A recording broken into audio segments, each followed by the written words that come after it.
What are some of the tips for, just brand new carnivores that are trying to do World Carnivore Month? What would be some, like for the last 5 years you've been doing carnivore, what are some tips to just get started and be successful for a full month of being carnivore?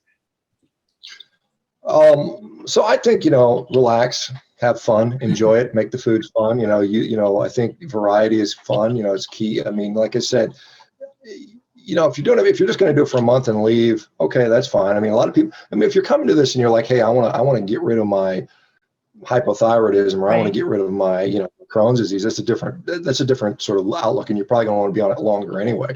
But I think for most people transitioning in, include a variety of different meats that you like, eggs, dairy is one of those things where a lot of people don't do well with it. But, if in the beginning, like if I told everybody, hey, welcome to Carnivore Month, you get dry ground beef and nothing else for the rest of the month, and that's all you're going to eat every day, 3 meals a day. No one would want to do that. I wouldn't want to do that. So if you can say, hey, you're going to have some ground beef, throw a little seasoning in there, throw a little bit of shredded cheese on there, have a ball, eat it up, get through the month, eat enough, don't starve yourself. Okay, so even if you have a lot of weight to lose, and many people do, and many people come to this for that, I think that the first thing you need to do is to sort of change your whole rationale for eating, your relationship with food.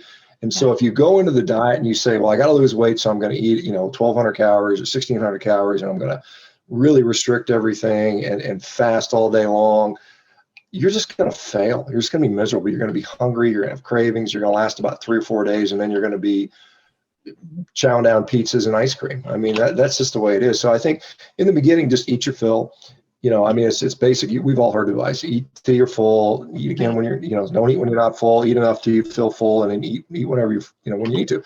I think including enough fat in the diet. Obviously, if you're trying to do it on chicken breast and lean sirloin steaks, you're going to struggle. So get enough fat in there. Can you overeat fat? Yes, you can. But I wouldn't worry about that in the beginning. I mean, I wouldn't sit there and just eat gobs of butter and drink down pints of heavy cream. That's not a good solution either. I mean, it's just eat some meat. If it's got some fat on it, great. Eat the fat with it. A lot of people just they can't eat the fat on meat for whatever reason. They're always cutting it off without a habit. And I think that's something you have to get away from, at least for this, because if you're not having carbohydrates, you got to get energy from somewhere. And, so you're going to need to eat a little more fat than maybe perhaps you're used to. And the other thing is, some people will find, we'll see some GI upset. And so some people might need to parse that fat out into smaller doses across the day. And so you might break it up into more meals rather than less meals, because so many people gravitate to 1 meal a day, 2 meals a day. They eat relatively large meals. And sometimes you can have a large bolus of fat in there, and that can lead to, fat malabsorption, because you're just not able, you just don't have the capacity to handle 100 grams of fat in one sitting, or whatever it turns out to be. That capacity changes over time, by the way, but in the beginning, you may overwhelm yourself. As humans, we get really excited about a new diet or a new way of change. And that's why New Year's always has, as part of the resolutions, like everyone wants to lose weight or get on a new diet. And part of the problem is then we want to go all in, right? So our mind is working way faster than maybe we are realistically able to do.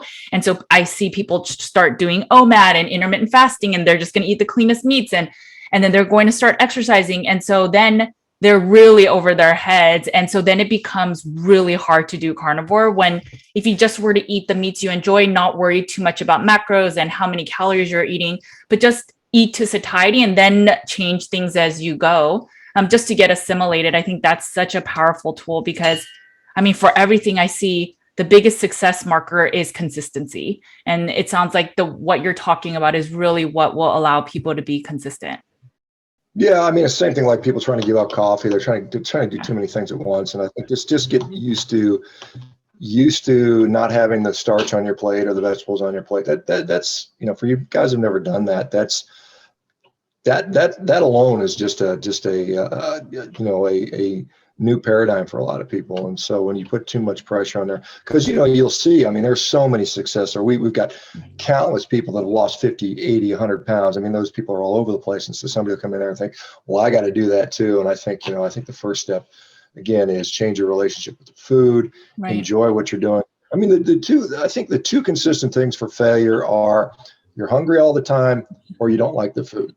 Right. And if the diet makes you hungry and you don't like the food, you are not going to stick with it. Not for very long. You might do it for a couple of weeks or a couple of months, but if you don't like what you're eating, you know, you need to find a different diet. Right. No, no, no. That's really good.